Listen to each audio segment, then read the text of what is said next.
First things first, we need 2 strips of fabric. This is going to be my outer and this will be my inside. They're both 7 inches by 23 inches. Later on, we will be cutting these down a bit. And then we need 2 7-inch by 23-inch pieces of fusible fleece. We are going to attach the fusible fleece to each of the strips.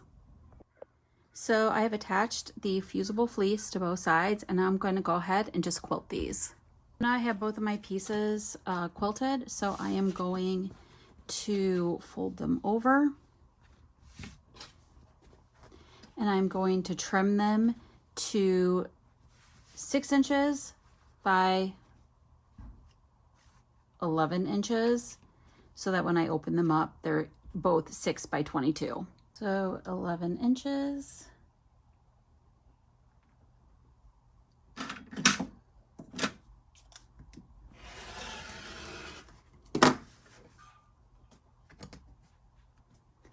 And then I'm going to trim up both of them to be 6 inches.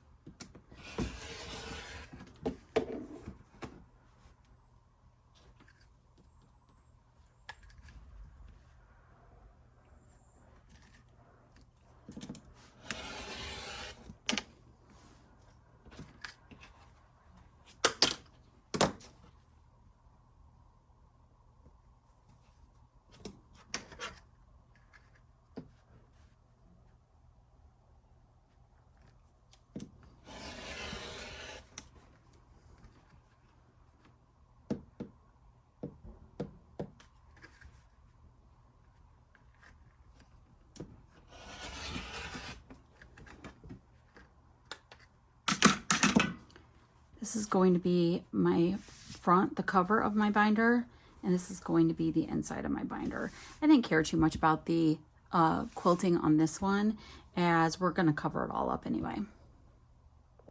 So the next thing we're going to do is make our binding for our vinyl, and then make our binding that covers our vinyl edges.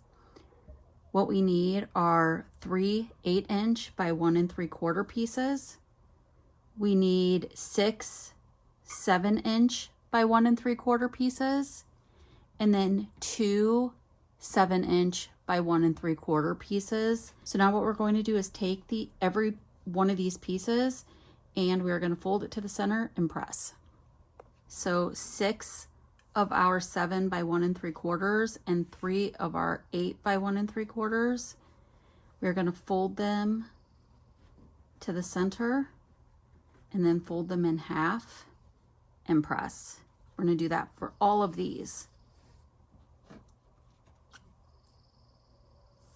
For these two that are going to cover our binding edges, we are going to fold them to the center and press just like this. So now we have these pieces. We're going to go ahead and set these over to the side. We're going to use those later. We're going to grab our vinyl now. For this, we have 3 pieces of 8-inch vinyl. 2 of them are 1 3/4 inch high, and 1 of them is 2 inches high. Then we have 6 pieces of 7-inch vinyl. 2 of them are 2 inches high, and 4 of them are 1 3/4 inch high. We are going to take our pieces of vinyl and put a piece of the binding over the top, and then we're going to top stitch across the binding. We're going to do that for every single piece. Now we're going to take a 7 by 1 3/4, an 8 by 1 3/4, and a 7 by 1 3/4.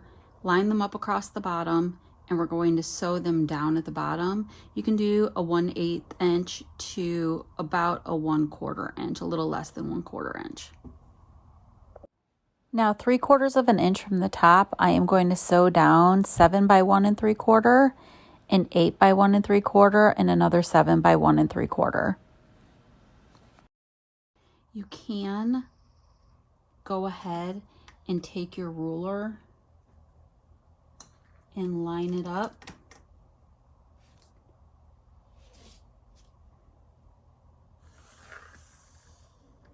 And give yourself the edge so that when you are sewing them, you keep them all aligned. And I'm going to sew it down with about an 1/8 of an inch seam allowance. Now we're going to tuck our final pieces, our 2-inch strips. So that's my 8-inch one. This is my 7-inch.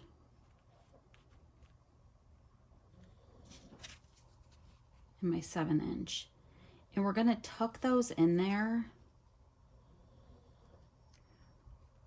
where it covers up the stitch line here,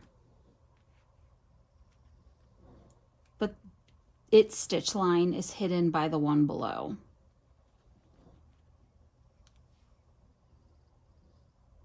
And then we're just going to stitch right across the bottom. And if you want to use your ruler again, you can use your ruler again. Now you'll want to go ahead and just trim up your edges, and then we are going to put these right here and then top stitch down each side. Now we can just go ahead and trim those off, clean it up a little bit.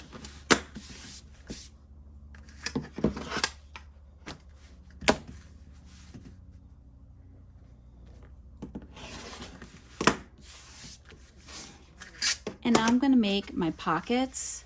I'm going to just go like this and give myself 2 pockets on each one, but you can make as many columns as you want. I just have some bigger stickers that I would like to be able to store in here that might take a little more space. So this one in between here, I have 7 inches. So I'm going to go 3.5 inches.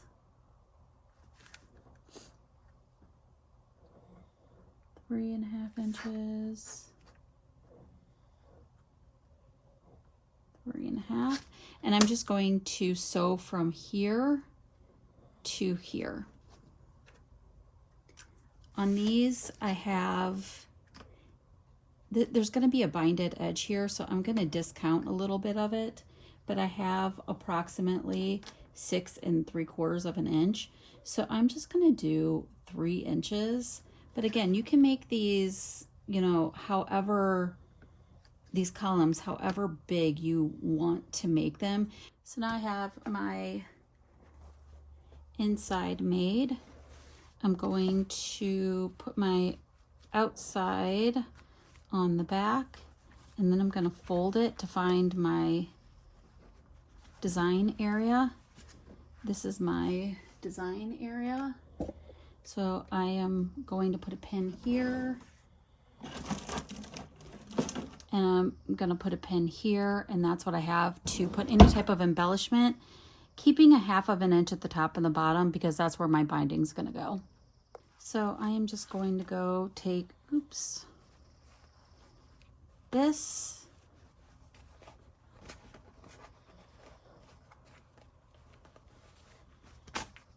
and add in my design. I have my front decoration added on, so making sure that my pockets are going the correct direction.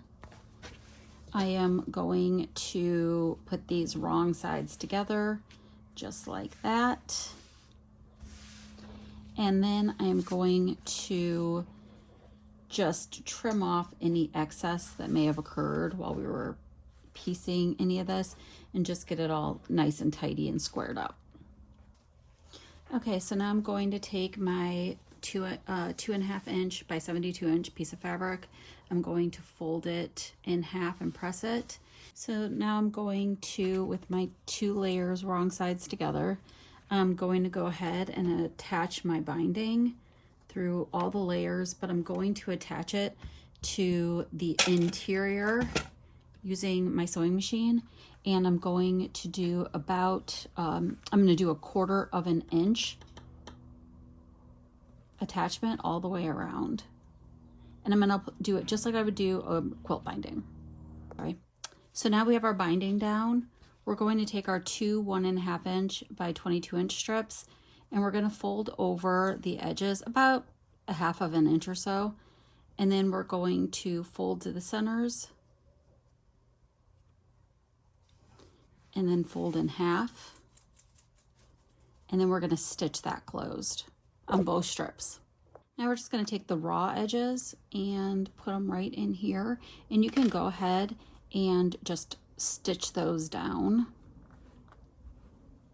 Okay, so now we have all of our binding on.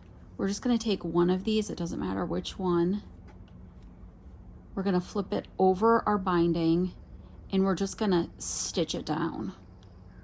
Now that you've got that done, you can just, I can't really close it because I got these clips in here, but you can just go ahead and hand stitch down the remainder and close with a bow. You are all done.